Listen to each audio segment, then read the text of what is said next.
Jesus is not welcome in Pataskala, Ohio. Susan Conley is in charge of the local farmers market. Now, this Christmas, she proposed a holiday-themed market complete with a living nativity, but town leaders said absolutely not. Now comes word of perhaps a Christmas miracle. We'll get to that in just a moment. But joining now is Susan Conley, the market manager for that farmers market, and Garrett Bell, an attorney with First Liberty Institute. Susan, first to you. So tell me about your original idea and what was the reaction from town leaders?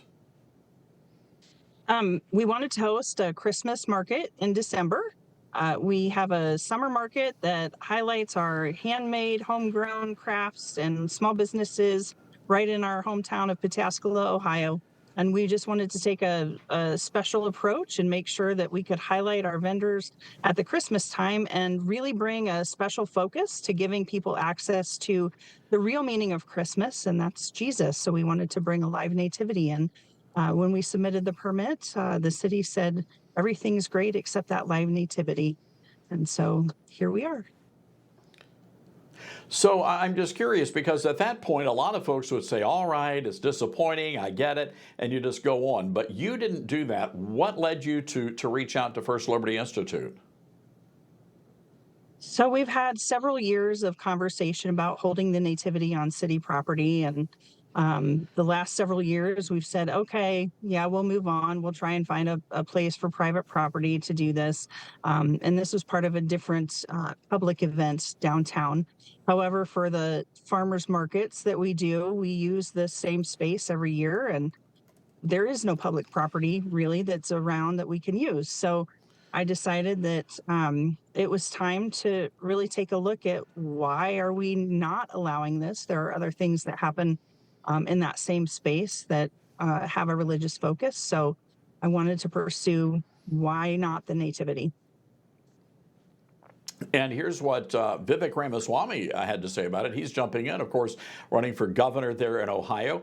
He said in recent years, Christianity has been unfairly targeted by secular political leaders. In the future, it could easily be other faiths too, but it's always wrong, unconstitutional, and un-American.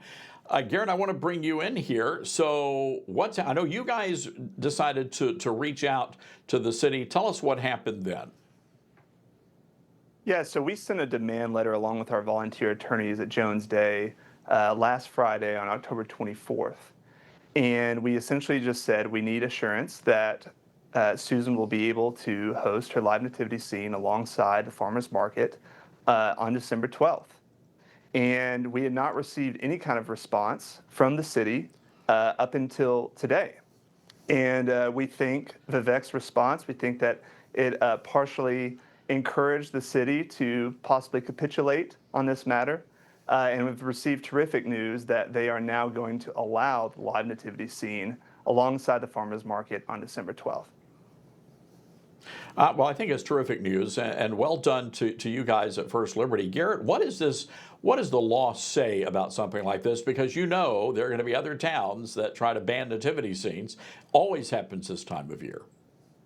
That's right. So this is a matter of private speech on a traditional public forum. The Veterans Green is a public park, is open to the public, and the city often invites other vendors and businesses and local music artists to come and play live music alongside something like a farmer's market.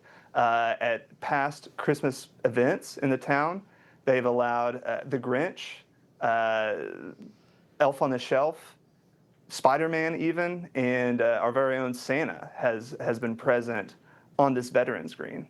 And so it is clearly unconstitutional for them to allow some types of expression while preventing this nativity scene simply because it is religious.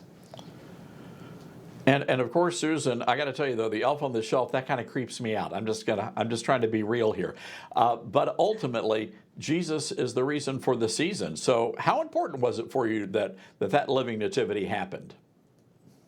It's super important to me. I think part of my call to service in our community is to share the gospel of Jesus Christ and giving people access, whether it is direct access through a live nativity, or just showing kindness and volunteering in ways such as being a market manager and showing kindness and giving them access to various events. That those are all different ways that we can show up and serve and volunteer our time and be examples of Christ in the community. Well said. And all's well that ends well. Susan, best of luck to you guys in the Christmas themed farmers market. Garrett, well done to you guys at First Liberty. Thanks a lot, guys. Thank you, Todd. Thank you.